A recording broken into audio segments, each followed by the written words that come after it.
जय हिंद दोस्तों, स्वागत है आप सभी लोगों का एक बार फिर से तैयारी कर लो चैनल में, जिसमें हम देख रहे हैं यूजीसी नीट जेआरएफ और टीजीटी पीजीटी जून 2022 से संबंधित ऑनलाइन क्लासेस।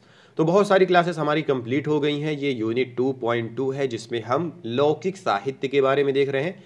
इससे पहले हमने सिद्ध, नाथ, जैन और रासो काव्य को कंप्लीट किया था। तो अगर आपने उन क्लासेस को नहीं देखा है तो दोस्तों सबसे पहले चैनल को सब्सक्राइब कर लें और साथ ही साथ बेल आइकन भी प्रेस कर लें और चैनल के प्लेलिस्ट में जाएं, जहां पे UGC NET JRF TGT PGT June 2022 के नाम से एक प्लेलिस्ट है। वहां पे जाके आप उसे देख सकते हैं और किस तरह से हमने पिछले साल तैयारी की थी और बहुत सारे लोगों ने उसमें सिलेक्शन लिया था। लगभग 18-19 लोगों ने हमारी इन क्लासेस से सिलेक्शन लिया था, जिसमें कई सारे लोगों का जेआरएफ भी हुआ था और बहुत सारे लोगों ने नेट भी क्वालिफाई किया था। तो दोस्तों उसी आधार पर हम लोग यहाँ पे ये क्लासेस भी स्टार्ट कर रहे हैं, थोड़ा नए तरीके से हैं। अगर आप पिछले साल की वीडियोस देखना चाहते हैं तो यूजीसी नेट जेआरएफ अक्टूबर 2021 के नाम से प्लेलिस्ट है, आप वहाँ जाके उसे देख सकते हैं। और दोस्तों एक खास सूचना ये है कि अभी हम यहाँ पे जो प्रीवियस 10 साल के जो क्वेश्चन पेपर हैं वो सॉल्व करवाने वाले हैं। तो वो पेड क्लासेस होंगी और यूट्यूब पर ही चलेंगी। तो आपको अगर वो चीज़ें सब्सक्राइब करनी है, वो चीज़ें देखनी है, क्या है कि जैसा कि बहुत सारे स्टूडेंट्स का हमने इंटरव्यू देखा था, तो उसमें बहुत सारे लोगों ने प्रीवियस क्वेश्चन पेपर ही सॉल्व किए थे और उसी से उनका सिलेक्शन हुआ था। तो उस वे में हम लोग वो करने वाले हैं और यूट्यूब पे प्रीमियम क्लासेस चलेंगी। तो आप अगर उसे अटेंड करना चाहते हैं तो यहाँ पे हमारा कॉन्टैक्ट नंबर डिस्क्रिप्शन में दिया हुआ है, वहाँ जाके आप हमें कॉन्टैक्ट कर सकते हैं।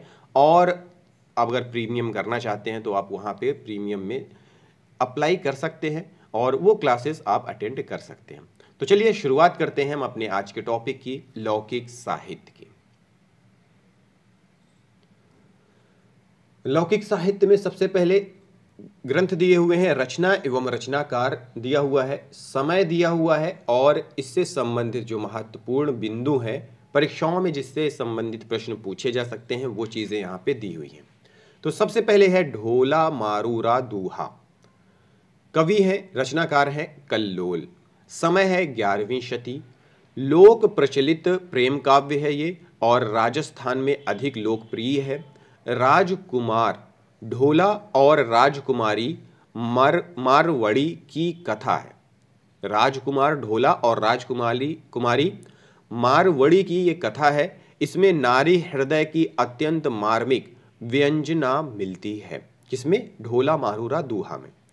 हजारी प्रसाद द्विवेदी जी ने इसके दोहों को हेमचंद्र और बिहारी के दोहों की बीच की कड़ी माना है। फिर है अमीर खुसरो की रचनाएं 100 बताई जाती हैं, जिनमें मुख्य है खालिक बारी, पहेलियां, मुकरियां, दो सुखने और गजल। समय है 1255 से लेकर के 1325 ईस्वी।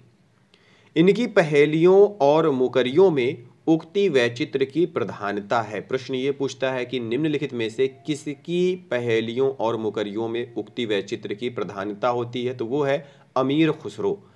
आवाज ए खुसरवी इनका संगीत संबंधी ग्रंथ है। आवाज ए खुसरवी। खालिक बारी वस्तुतः फारसी हिंदी शब्दकोश है। इनके ग्रंथ नूह सिंह पहर में भारतीय बोलियों का विस्तृत वर्णन मिलता है। फिर है बसंत विलास। रचनाकार हैं, इसके रचनाकार अज्ञात हैं। समय है 13वीं शती। इसमें बसंत और स्त्रियों पर बसंत के विलासपूर्ण प्रभाव का मनोहारी अंकन है। इस श्रृंगारिक काव्य का संपादन माता प्रसाद गुप्त ने किया है और 84 दोहों को ही वास्तविक माना है। इनकी भाषा से ही पिंगल सरस ब्रज भाषा का रूप लेती दिखती है। फिर है विद्यापति पदावली। 14वीं शती इसका समय है।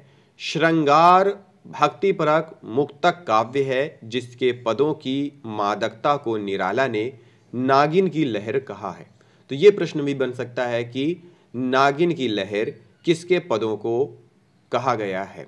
तो याद रखिएगा विद्यापति की पदावली की।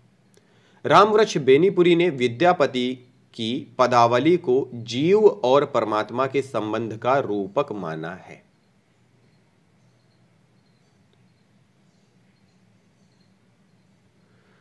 फिर है कि उपर्युक्त चारों ग्रंथों एवं कवियों की भाषा प्राकृत की रूढ़ियों से बहुत कुछ अलग मुक्त है, बहुत कुछ या लगभग मुक्त भी है। जबकि तीनों गद्य ग्रंथों की भाषा पर प्राकृत की रूढ़ियों का प्रभाव मिलता है। गद्य के तीनों ग्रंथों से आशय है राउलवेल, उक्ति वैचित्र्य प्रकरण, वर्ण रत्नाकर। ढोला मारूरा दोहा मूलतः दोहे में रचित था, जिसमें 17वीं शती में कुशल राव कवि ने कुछ चौपाइयां जोड़ी थी। अमीर खुसरो काव्य का ढांचा अधिकतर शौरसेनी या पुरानी ब्रज भाषा का ही बहुत काल से चला आता था। अतः जिन पश्चिमी प्रदेशों की बोलचाल खड़ी होती थी, उनमें भी जनता के बीच प्रचलित पद्यों, तुकबंदियों आदि की भाषा ब्रज भाषा की ओर झुकी रहती थी। खुसरो को खड़ी बोली हिंदी का प्रथम कवि माना जाता है। तो ये प्रश्न कई बार पूछा जाता है कि खड़ी बोली हिंदी का प्रथम निम्नलिखित में से किसे माना जाता है? अमीर खुसरो को। इनका नाम अबुल हसन था और इनके गुरु निजामुद्दीन औलिया थे। ये प्रश्न भी कई बार पूछा गया है कि अमीर खुसरो का मूल नाम क्या है, वास्तविक नाम क्या है? अबुल हसन। और अमीर खुसरो, ये पूछा जाता है कि निजामुद्दीन औलिया निम्नलिखित में से किसके गुरु थे? तो वो आता है अमीर खुसरो के। संगीत में ये कव्वाली, तराना, गायन शैली और सितार के जन्मदाता माने जाते हैं। अमीर खुसरो को निम्न उपाधियों से नवाजा गया है। तोता-ए हिंद अलाउद्दीन खिलजी द्वारा ये नाम दिया गया है। कवियों में राजकुमार, ये प्रसिद्ध इतिहासकार डॉक्टर ईश्वरी प्रसाद द्वारा ये नाम दिया गया है। अवधि का प्रथम कवि डॉक्टर राम कुमार वर्मा द्वारा दिया गया नाम है और इन्होंने स्वयं को तूतीये हिंद मतलब हिंदुस्तान की तूती कहा है। फिर है विद्यापति। विद्यापति का समय जो है वो 1360 से लेकर के 1450 ईस्वी है। पंडित हरि मिश्र के ये शिष्य थे। इनके गुरु कौन है? पंडित हरि मिश्र। फिर है कि इन्होंने 3 भाषाओं में 14 ग्रंथों की रचना की है। संस्कृत में शैव सर्वस्व सार, गंगा वाक्यावली, दुर्भाग्य तरंगिणी, भू परिक्रमा, दान वाक्यावली, पुरुष परीक्षा, विभाग सार, लिखनावली, गया पत्तलक, वर्ष कृत्य। फिर अवहट्ट में है कीर्तिलता और कीर्ति पताका। मैथिली में है पदावली, गोरक्ष विजय जो कि एक नाटक है। गोरक्ष विजय का गद्य भाग संस्कृत और पद्य भाग मैथिली में है। विद्यापति की पदावली अत्यंत प्रसिद्ध है। यह भक्ति परक रचना है या श्रृंगार परक। इसे लेकर विद्वानों में बहुत मतभेद है। इसके संदर्भ में उल्लेख बिंदु कुछ इस प्रकार हैं। पदावली में प्रार्थना और नचारी के अंतर्गत पदों में दुर्गा, गंगा, जानकी, शिव, कृष्ण आराधना गीत हैं। अतः बहुत से विद्वानों ने इसे भक्त कवि माना है। इन्हें भक्त कवि माना है। मिथिला में इन्हें कोई वैष्णव भक्त कवि नहीं मानता, जबकि बंगाल में मानते हैं।